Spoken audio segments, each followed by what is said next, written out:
Manji getukuletedde olunaku olwaleero kyolina okukola kimu tulakkalira ffenno tetukulwisa tugatandikirawo. Kati nno tutandikidde wa Pastor Bugembe. Pastor Bugembe avuddeyo munnange n'alyoka agamba buli muntu wenna w'oli teeka Pastor Lozias Bugingo mu ssaala. Agambye nti abantu bandivuddeyo okubeera nti no basabira Pastor Lozias Bugingo kubanga omusajja ono yali w'amaanyi. Babeera basekerera pastor omu mu kibuga wano buli kaseera mumanyi. Every time they're laughing at the pastor who made some mistakes. And so let's just pray. The past 7, 8, 10 years, pastor oyo yabuulira enjiri mu Uganda yonna nga teri n'omu kuffe yali agibuulira. That same pastor preached all over when none of us had preached. Mumanyi abantu abalokokera ewantu awo. Do you know how many people got saved? Nze nnyina ne bamama bange baali baagala okulokoka balokokera eyo. I have my moms who got saved from that place. Nnyina ne bakwano bange ku worship house ng'eyo gye baalategerera Yesu. My friends got to know Jesus from that place. Ne Sitaani akiraba n'agamba ono naggyeyo omutwe. And this one has stood out. Oba boda boda, oba taxi. Oyo pastor yawulirizibwa oba awulirizibwa buli muntu yali yakyawa Katonda. Everyone who had hated on God listened to that one. Nga ffe tuleekanye batugamba musirikire muli gwe tutegeera. We are understanding the other one. Kati ne Sitaani n'akiraba. And even the devil saw it. Naye tumusabira. Then we pray over him. Kubanga yaleeta bangi omanyi abantu ababatizibwangaawo. Do you know how many people would be baptized? Nzijukiranga on every Monday over 400 500 people nga babatizibwa over church kye yali ebatiza abantu wano 4-5 on a weekly basis. Abantu abaali bava Katonda bonna ne badde eri Katonda. All the people who had left God joined God. The devil sees that. Era amulumbira maanyi ge. And he attacks you in that same strength and power. Yaggyeyo omutwe. Yalese bangi mu He bwakabaka. has brought many to the kingdom.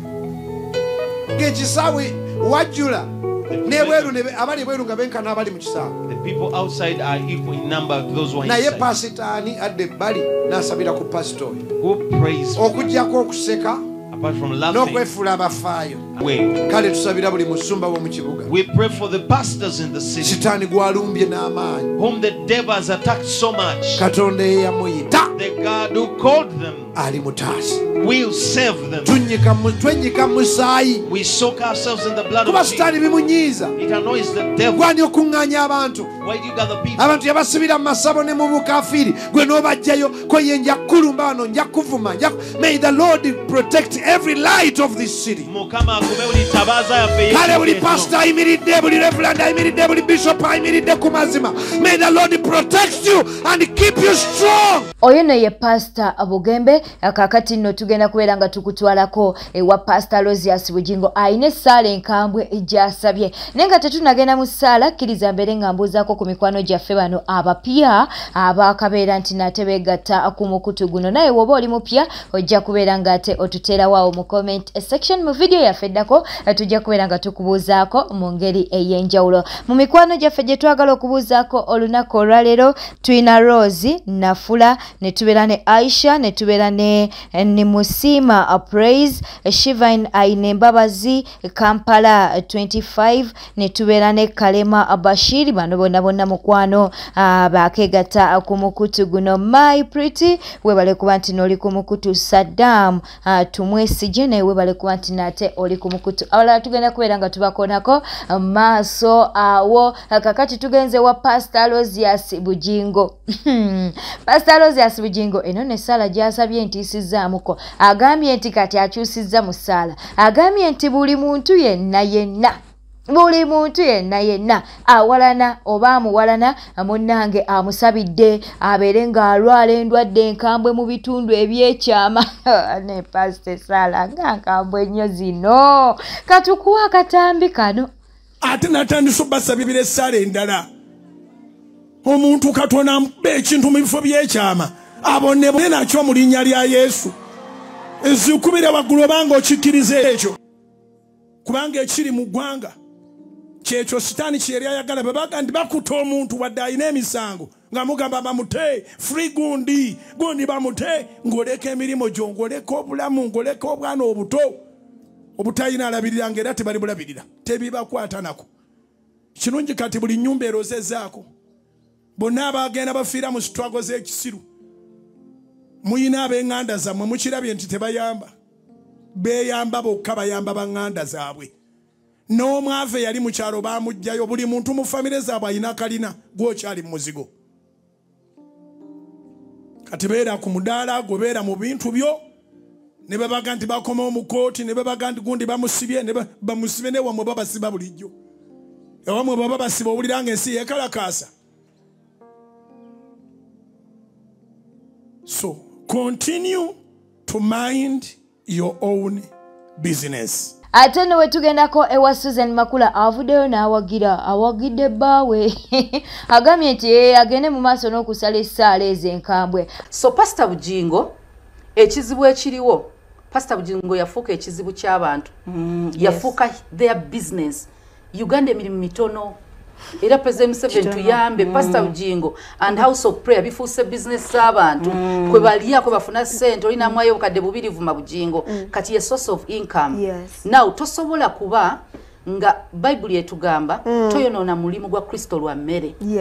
Tetusobola bakkiriza kwonoona mulimu gwa Kristo lwa mmere. Pastor Bujingo yasabye loudly neze sala bujozi asobola kwa kuno yabadde ku muzindaalo ate obwo obusungu tubusabiramu ba Paulo basanga omusamize ng'ayogera ne bamugamba okuva leero alekerawo okubalekanira ne bamugamba ziba amaso n'aziba ndagaano mpya. Wetini sabula chibuzo. So ekirala kumuleke ate Pastor Bujingo yabayambe no bayamba. Pastor Bujingo singa abasiba bwabasabira.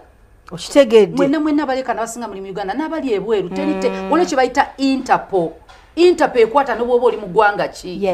So Pastor Bujingo talwana lutalo lwa mubiri basiba. Nze waliwo benda bano basaasira kati oyo omusibe abazadde bagenda kujja bagambe kati omusabira ne kikwata ye n'abaana be n'abazzukulu n'abazzukulu ffe Katonda waffe gwe tukoola mu bizibu tetugenda siba muntu n'omu mulekane. Nga tukyali ewa Susan Makula munnange we bamubuuzizza ku ssente ze yagamba jjukira yavaayo n'alyoka agamba nti yagaana akawumbi baali bamuwa akawumbi mbw aleke Pastor Aloysius Bujingo. Kaakati munnange waabuuziddwa lwaki ssente ezo yazigaana bino nno byazzeemu. Ekisookera ddala abantu bafunye offers ezisinga n'ezo mu bulamu just tetubamanyi bumanya biliyoni tebafunanga muzindaalo gwogera. Tulaba mu Uganda omuntu basobola omuwa enguzi ya buwumbi 5 enguzi. So azimuwa ye mukulu kitegeeza ine esukka nawo. Sigo baziwa. True. N'ensonga ezikuweesa ye value ya sente ze bakuwa nti baagala kuwa lwaki pulira. Waliwo omuntu ng'omulyamu olukwe tewetaaga namuwa kintu kyonna weetaaga mutwala out n'alya emmere ya mitwalo 3 n'anywa ne kasoda kanusu 10 n'alya mukwano gw'olukwe. Kati bw'otunuulira omusajja gwe bayita Pastor Aloysius Bujingo olina okusooka n'omanya omuntu gw'oli naye yaani. Pastor Bujingo ali worth sente nyingi ku muntu omulala omuntu ayagala okungula. Ewange he's priceless. Toyina tag gy'omuteekako n'ogamba nti yenkana zino. Pulira. Kati lwaki zituuka okuba nga ziba billion 3 omuntu yali amanyi kyagula. Bw'oba ogula essaawa bw'onoogiraba gwe omunaku nga bagitunda essaawa obukadde 2 ogamba boonoona. Waliwo omugagga nga bwe balaba obukadde 2 agamba eyo erabika okuba si pure gold. Bwe bamugamba essaawa ya bukadde 15 agamba okay eyo essaawa gye njagala. Kati Pastor Bujingo oyinza okuba toli amutegeera value ye njitegeera. This is a man ng'alina media house esinga mu Uganda yonna. I know. Nga bwe tugamba kati ssaawa zino katunde radio ye Kampala yokka. Teka wansi wa buwumbi 3. Kituufu. Njagala kati value nga si muntu wabula byalina. Kituufu. Tukwate radio mukaga tuzivaluing. How much? Olowooza zinza vamu sente meka. Tugende mbumbi kale 10.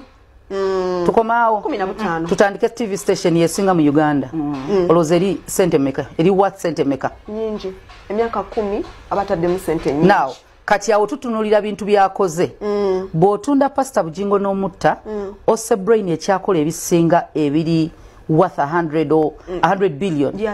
Kati bw'obitrayinga Pastor Bujingo oba osudde salt oba okutte kanisa n'ogikuba wansi naye yennyini nnyini oba destroying the future yonna yonna Katonda ebintu byamuteeka muto oba obijeewo. Kati omuntu yenna ayagala omugula amanyi kyagula. Subscribinga likinga atereka obaka bwawo mu comment section. Uno omukyala bambye wa Nup eyateereddwa twagala okubeera nga tumukulisaayo mu komera amazeeyo emyaka gibadde gigenda mweno banga giwezeena ayitibwa Olivia munnango ono nga woli mukulabaawo yabadde asitudde ku mwana we gwabadde amaze ebbanga ddene nga talaba kubanga abadde mu komera naye bambi yasobodde okuba nti naate ateebwa katukuwe akatambike. Manya Zeltayo Olivia omukube basiba ebyobufuzi.